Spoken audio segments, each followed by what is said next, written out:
అబ్బా డాడీ ఊకి ఇంట్లోనే ఉంటే బోర్ కొడుతుంది, అట్లెటన్నా పోయొద్దాం, ఇలా అయితారమే కదా, ప్లీజ్ డాడీ.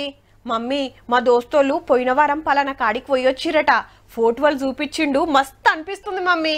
ఈ తాపకు మనం సుత పోదాం. ఇగో సెలవులు వస్తే ఇట్లనే ఉంటది పోరాలతోటి. అలా పోరు పడలేక టూర్లకు పోతుంటారు. దగ్గర పాటలున్న టూరిస్టు జాగలు, ప్రకృతి అందాలు దేవులాడుతుంటారు. హగో గసొంటోళ్ళందరు గీడికి మునుం పెడుతుండొచ్చురు.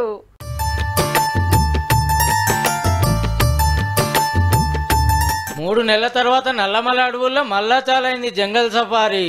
నగర్ కర్నూలు జిల్లా అమరాబాద్ టైగర్ రిజర్వ్ లో ప్రకృతి అందాలు రమ్మని పిలుస్తున్నాయి. ఫారెస్ట్ వాళ్ళు సుధా స్పెషల్ ప్యాకేజీలు పెట్టుడుతోని మునుం పెట్టిర్రు టూరిస్టులు. ప్రాపర్ పునా సే హై लेकिन हैदराबाद से अभी हम इधर आए थे. ఎక్కడెక్కడికెంచో వస్తున్నారు. పచ్చని చెట్లు, ఎత్తైన కొండలు, వ్యూ పాయింట్స్, వాటర్ ఫాల్స్ తో పాటు తీరొక్క జీవాలు చూడొచ్చు. అగో జింకల గుంపు పోతుంటే ఆగి చూస్తున్నారు. 2 రోజుల ట్రిప్ మననూరు నుంచి చాలై 4 కిలోమీటర్ల అడవి నుంచి పోయినాక ఉమామహేశ్వర గుడి కాడికి పోతానికి ట్రెక్కింగ్ ఉంటది. కాటేజీలనే ఉండటానికి సౌలతులు చేస్తారు. తెల్లారి ఫరహాబాద్ వ్యూ పాయింట్ కాడికి తీసుకపోతే ప్రకృతి అందాలకు ఫిదా కావాల్సిందే. అటెనక దట్టమైన అడవిలకెళ్లి తీసుకుపోయి బయో ల్యాబ్ చూపిస్తారు. అడవి జీవాల గురించి ఎరక చెప్తారు. గైడ్లంతా లోకల్ ఆదివాసీలే ఉంటారు.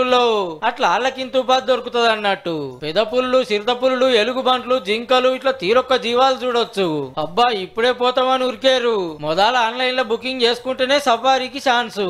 జంగట్ల తిప్పుతానికి సఫారీ వెహికల్స్ రెడీగా ఉన్నాయి. కాయసున్నోళ్ళు పోతే పోయిరారి మరి.